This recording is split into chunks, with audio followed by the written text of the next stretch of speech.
my phone.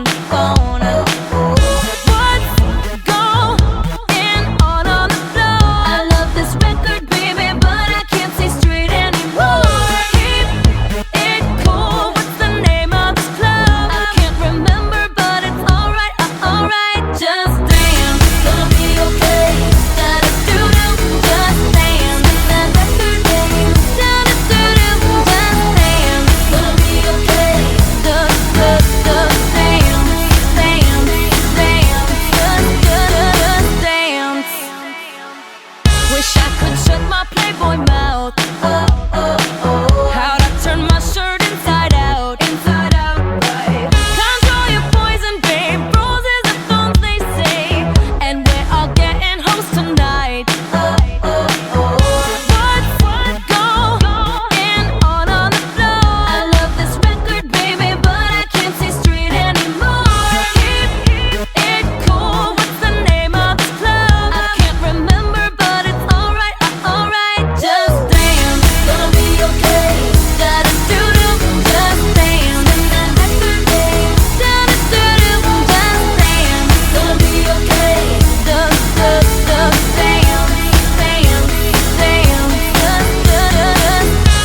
When I come through on the dance floor, checking out that catalog. Can't believe my eyes, so many women without a flaw. And I ain't gon' give it up, steady tryna pick it up like a car. I'ma hit it, I'm leaving that latch onto it until tomorrow, yeah. Shorty, I can see that you got so much energy. The way you twirl.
The Second World War had been a salutary experience for Britain's railways.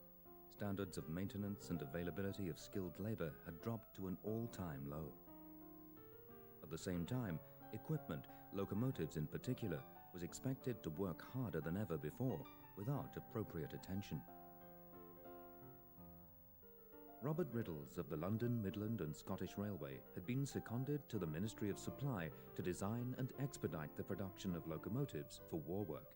His solutions for long-haul duties were rugged 210Os and 280Os that were easy to maintain and would burn almost anything in their large fireboxes. These engines saw service both at home and abroad.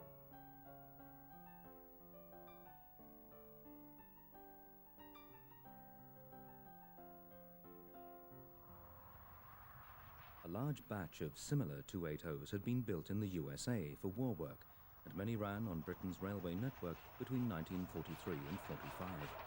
They introduced a number of new design ideas, such as rocking grates, hopper ash pans, and self-cleaning smoke boxes that cut disposal times down to just 20 minutes.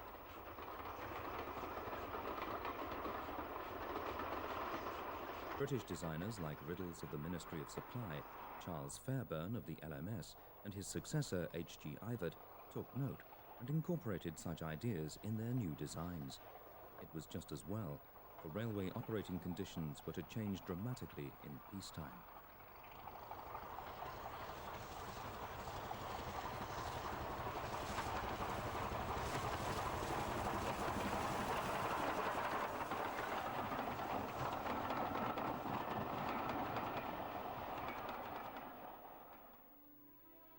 The end of the war in Europe produced great political change in Britain. Churchill's wartime coalition was swept away by a landslide Labour victory led by Clement Attlee in July 1945. Clause 4 of the Labour Party's constitution outlined a commitment to a policy of nationalisation. Chancellor of the Exchequer and a key advocate of nationalisation, Hugh Dalton, described the railways as a pretty shabby bunch of assets and a national disgrace. Sadly, at the time, this contained an element of truth, without acknowledging that it was their Herculean efforts throughout the war that had led them to this run-down state. On the 1st of January 1948, the LMS, the LNER, the GWR and the Southern Railway all became part of the new British Railways. This was a vast undertaking, with over 20,000 locomotives, 19,000 route miles of railway, 56,700 passenger coaches, and 683,000 freight and mineral wagons to organize. This new giant would come under the overall direction of the British Transport Commission, which also oversaw nationalised road and waterway transport. This it did through management executive boards, with the railway executive being responsible for the running of the national railway network. The Commission reported to Alfred Barnes MP, the Minister of Transport. The chairman of the Commission itself was Sir Cyril Hercombe, a lifelong civil servant and Whitehall bureaucrat to his fingertips. Hercombe had worked previously at the Ministry of Transport. Sir Eustace Missenden, the former general manager of the Southern Railway, chaired the railway executive, and at times found Hercombe's obscure Whitehall methods of communication baffling. He was supported by a board of senior officers. Robert Riddles from the LMS and Ministry of Supply was to control all mechanical engineering, rolling stock design, construction and research. This team not only had to merge the divergent ways of the Big Four into an effective and unified operation, but were also under urgent pressure to introduce the nationalised railway's own innovative equipment and products. Britain's railways had become a political football, particularly in the conservative-leaning press. Stringent criticism had to be addressed by action.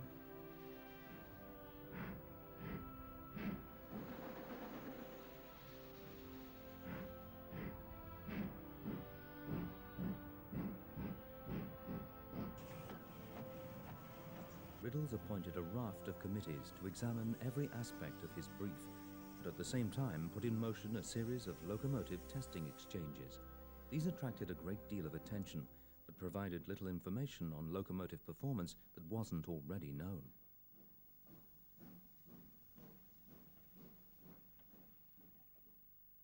Riddles appointed E.S. Cox, also from the LMS, to head his design team. Cox rapidly began designing a range of standard locomotives to meet all of BR's needs. The first design had to make an impact. However, British Railways engines were to have some characteristic features which united classes both large and small.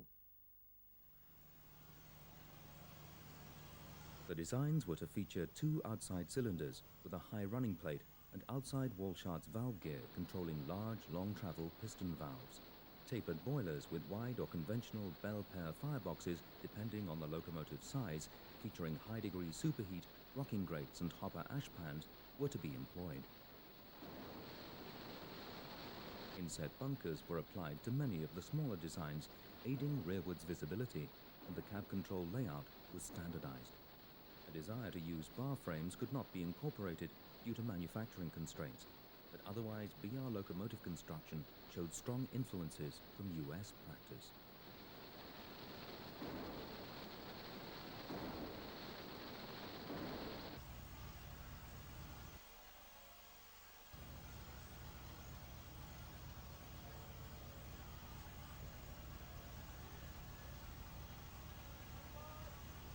Sir Sir Cyril Hercombe had already come under pressure from US and British manufacturers to adopt diesel traction, following the LMS's lead with number 10,000.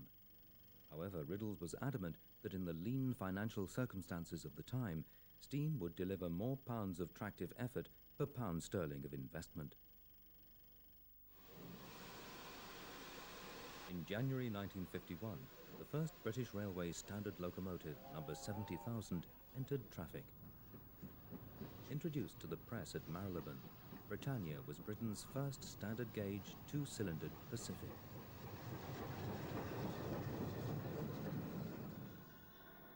Number 7004, William Shakespeare, was given an exhibition finish and put on display at the Festival of Britain on London's South Bank. Later, in company with number 70014, Iron Duke, it was allocated to Stewart's Lane to handle the prestigious Golden Arrow workings. The engines were immaculately maintained and kept spotlessly clean under the then Shedmaster, Richard Hardy, who knew how to get the best from his engines and footplate crews.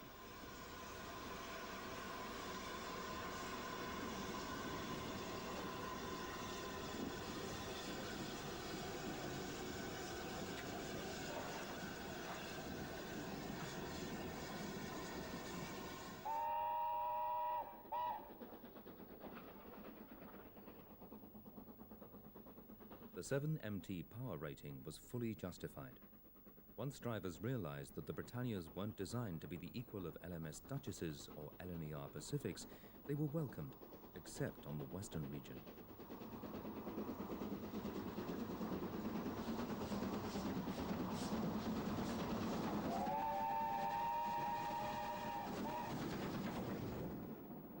Here, left-hand drive, the fact that the engines were not made at Swindon, tendency for them to slip, and general harshness compared to the four-cylinder castles led to many crews violently disliking them.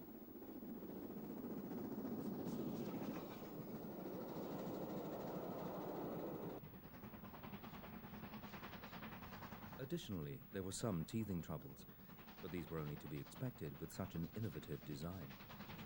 Although easily rectified, frame fractures, water carryover, bent and broken side rods, loose slide bars, driving wheels working loose on axles, and a tender drawbar failure led to their temporary withdrawal. Press headlines were predictably stormy.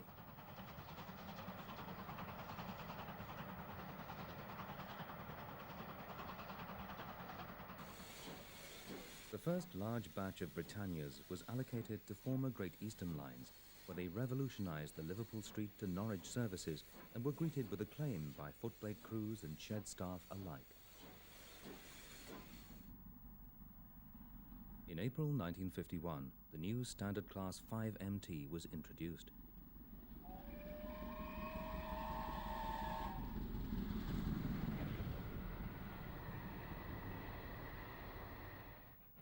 Based closely on William Stanier's LMS Black 5 design, it used the same large driving wheel diameter as the LNER B1 and exhibited all of the BR standard characteristics. LMS crews thought that they were slightly less strong than the native product, but maintenance and preparation were much easier, and unlike the Black 5 and B1, the new Standard Class 5s did not become appallingly rough at higher mileages.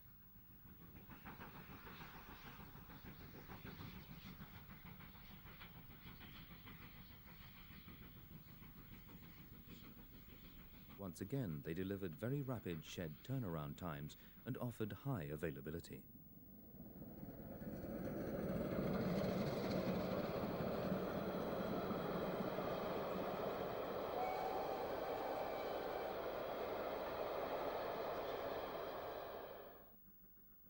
The next standard class arrived just 1 month later in May 1951. It came in the form of a 4MT 460.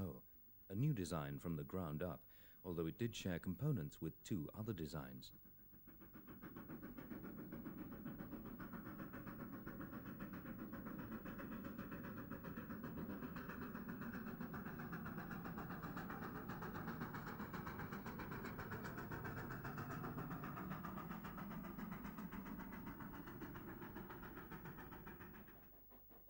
These useful locomotives with a wide route availability soon gained approval, even from die-hard ex-Great Western crews who appreciated the cab comfort levels and their speed-worthiness. The 4MTs were also excellent hill climbers, and in replacing many older pre-grouping 440s, transformed shed operations.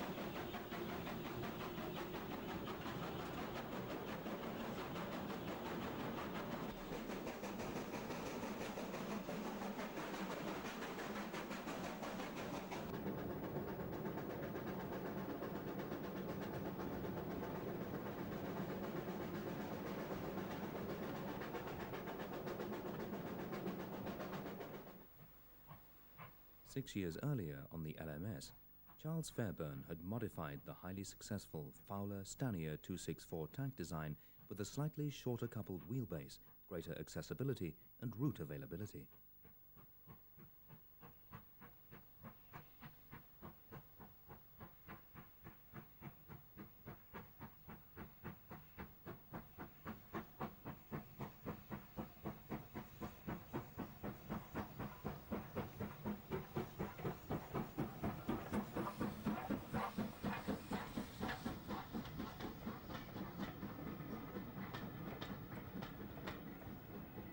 They were equally at home on suburban, semi-fast or freight work, and were thoroughly useful engines, and therefore were readily used as the basis of a BR standard 264 tank.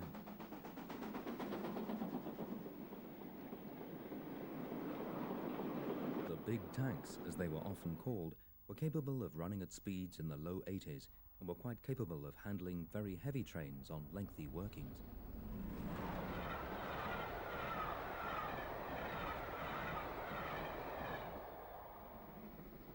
Equipped with reversible scoop pickup gear and a 3.5-ton bunker, they had a considerable range. Many components were shared with the 4MT Moguls and 460s.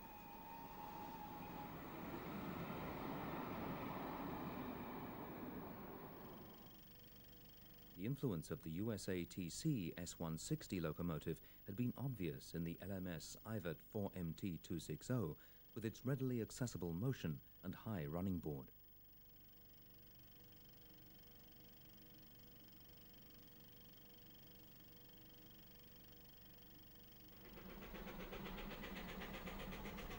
The standard class 4MT Mogul, introduced later in December 1952, was directly derived from Ivat's design.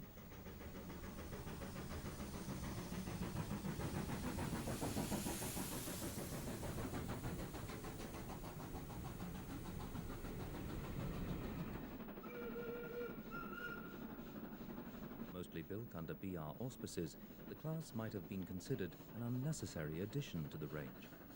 However, crews generally appreciated their slightly greater power of adhesion and braking, especially on freight working.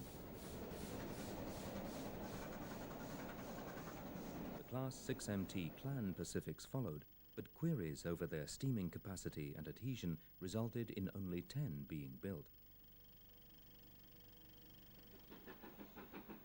Developments were not only being made on the locomotive front. The Hadley Wood widening scheme was in hand, and work on the Woodhead route and Shenfield electrification programs had begun. Re-signalling schemes at Liverpool Street, York, Newcastle, Euston, and on the Brighton line were also underway. Banbury was to have a new station, and to meet the needs of predicted freight growth, new marshalling yards were planned at locations like Kingmore, Tyne Yard, Thornaby, Margam, Swansbourne, and Miller Hill.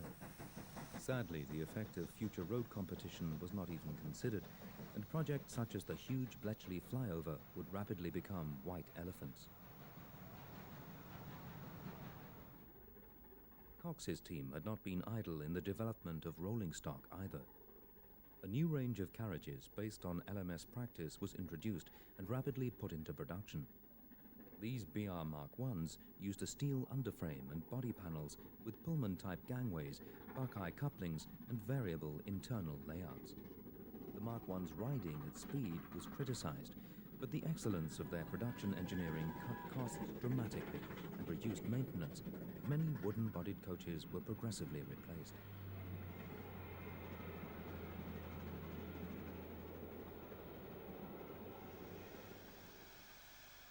The problems of the Britannia and Clan locomotives were reported in the press and did not go unnoticed in Westminster, where a new Conservative government was in power.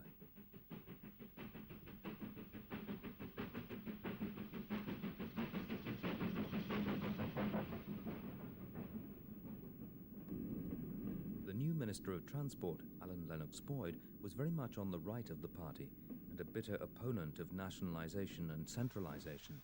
He published a white paper on transport policy and in August 1952 assembled the members of Riddle's team and castigated their progress and centralisation.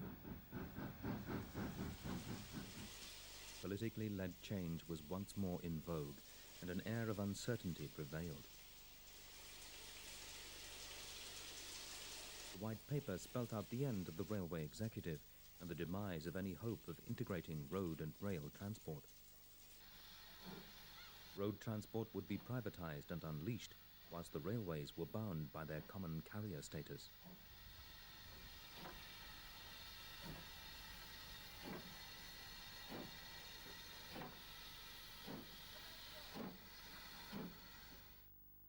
Lennox Boyd's skepticism over the management of the railways was exacerbated by the appalling Harrow and Wealdstone accident in which 108 people died.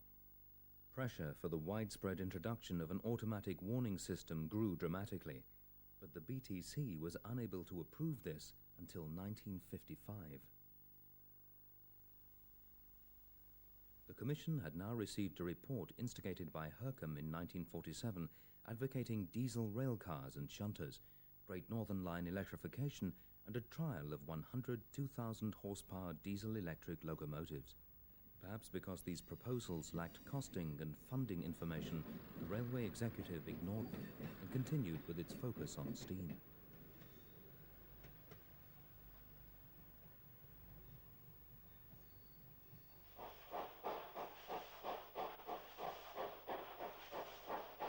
Derived from the White Paper, the 1953 Transport Act abolished the railway executive and devolved power to the regions, spelling the end for any nationally standardized power policy. It also enabled the ministry to control fares and freight rates, aggregating a 30% increase since May 1950. Riddles and others resigned and left the industry. However, new standard designs continued to emerge, including two based on Ivart's 2MT moguls and 262 tanks.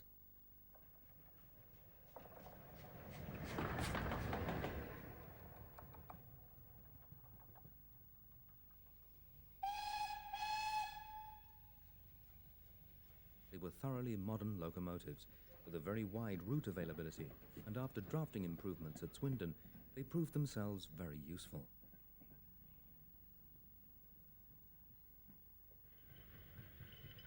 The standard version looked very much like its Ivart ancestor, but was equipped with all the standard locomotive fittings and features.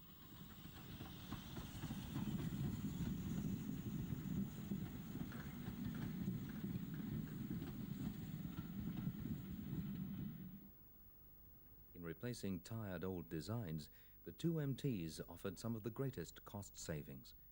Their availability enabled diagramming and timetabling to be transformed, but regional devolution meant that allocations had to be politically spread between regions.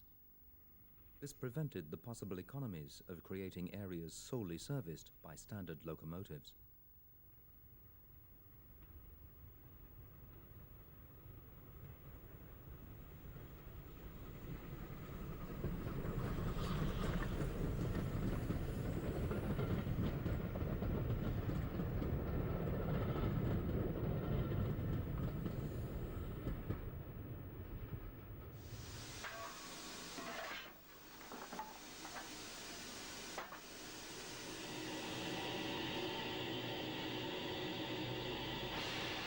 The last of the BR standards to emerge was also the best. Under Riddle's direction, Cox and the Brighton Drawing Office came up with a 210 heavy freight design, which was unquestionably one of the finest steam locomotives ever to run in Britain.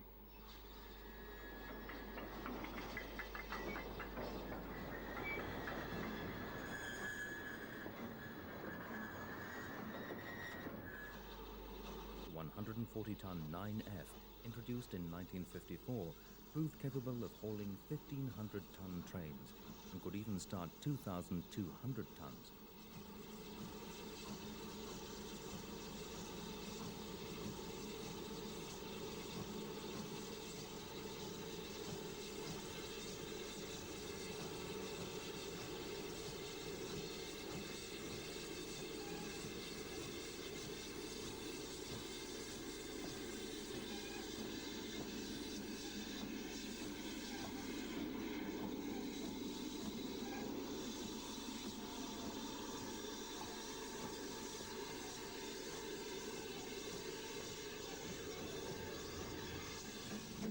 The design's Achilles' heel was its inability to efficiently stop the loads that it could pull, largely because it had been wrongly assumed that continuous brakes would be fitted to freight stock. Nonetheless, the 9Fs were soon rostered to the most arduous jobs in Britain, including the Tyne Doctor concert ore trains, and they positively thrived on it.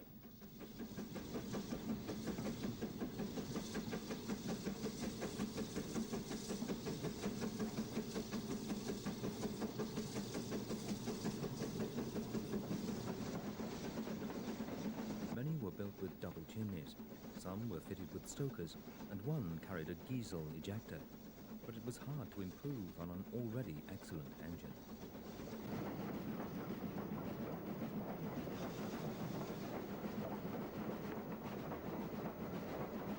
Sadly, the effects of road transport privatization, the costs of common carrier provision, a disastrous union strike in 1955, and totally uncommercial increases in freight rates and fares had precipitated a catastrophic decline in rail traffic. Ironstone quarries began to close as a combination of an overvalued currency and punitive rail costs made home-produced ores uncompetitive. A change of transport minister did nothing to help. John Boyd Carpenter saw the railways as an outdated and socialist operation and set in hand a policy of motorway planning and road building that would severely damage the railway's business. Sir Cyril Hercombe, disliked by the government, retired from his post and was succeeded by General Sir Brian Robertson. Investment was curtailed and a policy of cutback set in, causing despair and low morale to creep in. Private car ownership began to increase, persistently eroding railway passenger volumes. British Railways was becoming a pretty shabby bunch of assets again, but that was no comment on the quality of the 9Fs, which increasingly found less and less to tax their full capabilities. As a test, 10 of the 9Fs were built with a Franco Crosti boiler. This employed a preheater barrel underneath the main boiler, which was in turn heated by a series of return flues. The exhausts emerged near the cab on the right-hand side of the boiler. Number 92024 shows the smaller boiler barrel after the preheater had been removed due to corrosion. It was this factor that rendered the experiment a failure.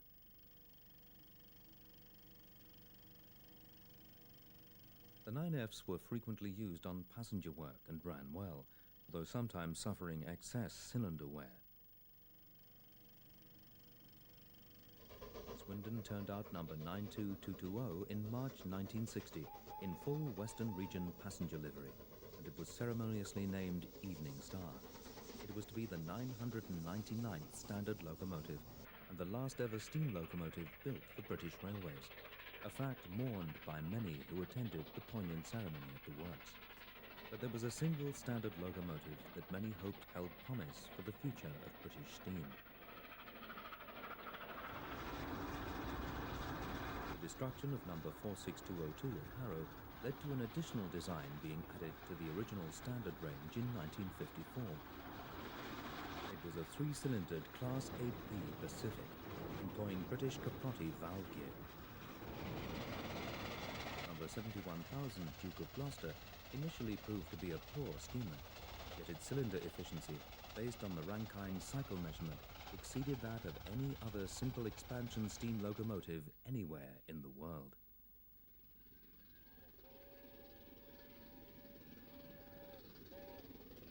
However, in December 1954, a document was published by the BTC which spelt out the end for British steam.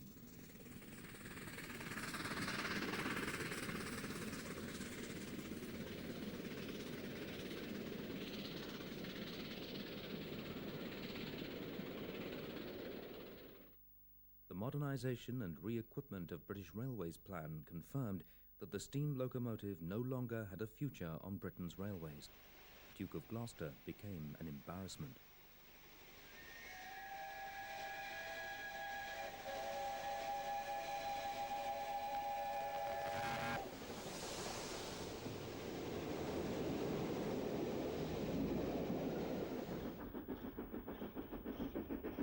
The plan included ideas for infrastructure, methods of traction, passenger and freight traffic, and suggested an investment of £1,240 million over an 8-year period.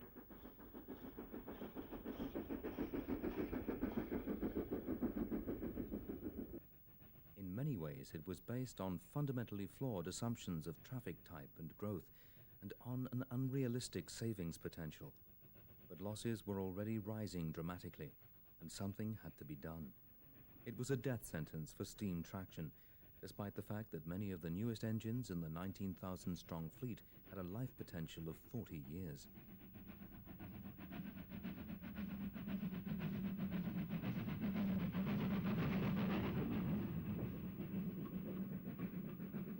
The construction of suburban and branch-line steam locomotives was to cease by 1956, dramatically curtailing the class sizes of the 3MT and 2MT designs.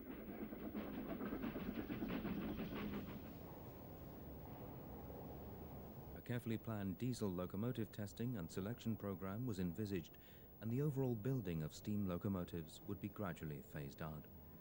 The prescient warning of the 1956 oil crisis caused by the Suez War was totally ignored. Roland Bond, who had succeeded Riddles as the CME of British Railways, commenced a carefully planned prototype testing and appraisal program to decide which were the most suitable diesel units for mass adoption, using as few classes as possible.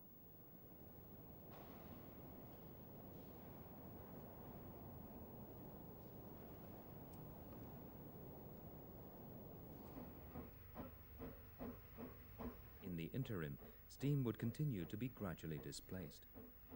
Additionally, after lobbying by manufacturers, a belief arose that all of the railway's financial woes would be overcome if steam were replaced with all possible speed.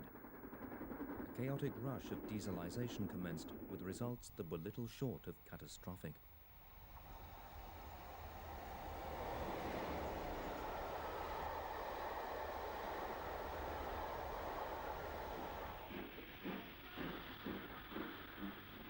Steam was allowed to become increasingly run down, and thanks to regional autonomy, many modern types, including standards, were withdrawn for scrap.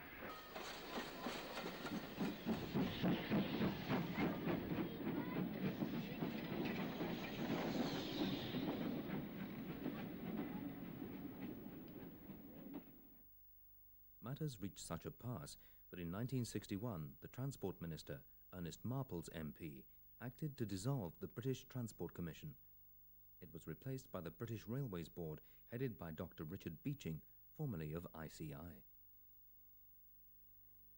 Dr. Beeching had been a member of the highly secretive Stedford Report Team, the findings of which were not made public until 1991. He undertook a complete commercial reappraisal of British Railways based on Ernest Marples' desire to make the railways pay, exploiting the removal of the public service remit and, belatedly, the common carrier constraint. His report, entitled The Reshaping of British Railways, published in March 1963, was draconian. Almost half the national network was to close, and the removal of rural branch lines was to reach epic proportions. Admittedly, many of them were now so run down and underused that major investment was very hard to justify. The sight of derelict trackless stations, some converted into private residences, became commonplace. rural road traffic grew dramatically. The assumption was that passengers would drive to their nearest mainline station before completing the rest of their journey by rail. It was an utter fallacy. Virtually all of this traffic was lost to the roads, and holiday traffic congestion at places like Exeter grew uncontrollably.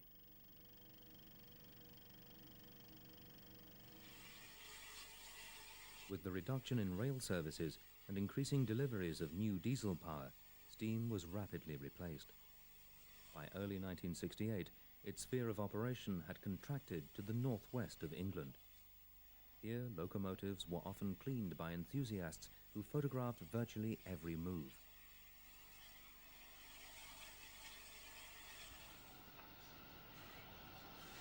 Every day in early August 1968 marked the end of one kind of steam operation or another, mainly powered by ex-LMS Stanier and Ivert or BR standard locomotives.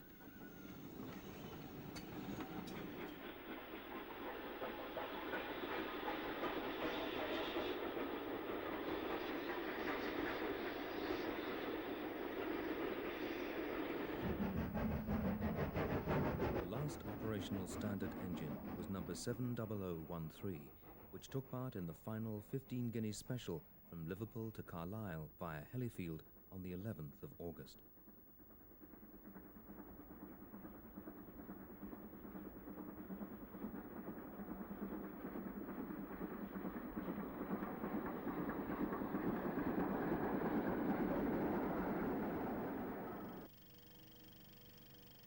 Number 70013, Oliver Cromwell, ran under its own steam to Norwich to be preserved at Bressingham Gardens in Norfolk, running on a short length of track.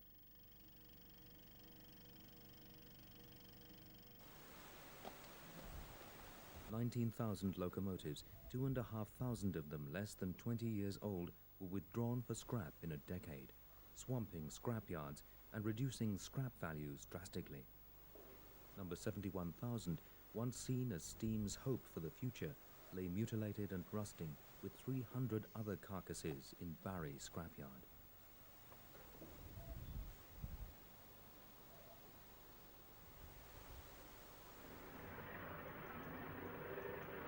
However, railway enthusiasts were able to exploit the throwaway chaos of the modernization plan and the Beeching report by carrying out a phoenix-like restoration of over 60 heritage railways and literally hundreds of locomotives. Some now operate specials and scheduled steam trains on the national network. Amazingly, number 71,000 Duke of Gloucester was proudly restored, its problems finally diagnosed and rectified.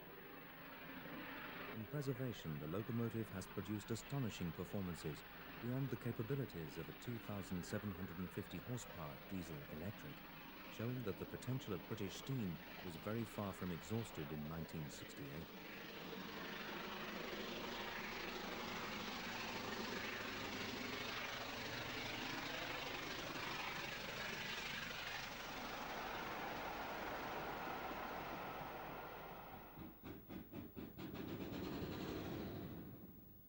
"40 years after its last mainline run, number 70013 Oliver Cromwell has been returned to mainline working to commemorate the 15 guinea special.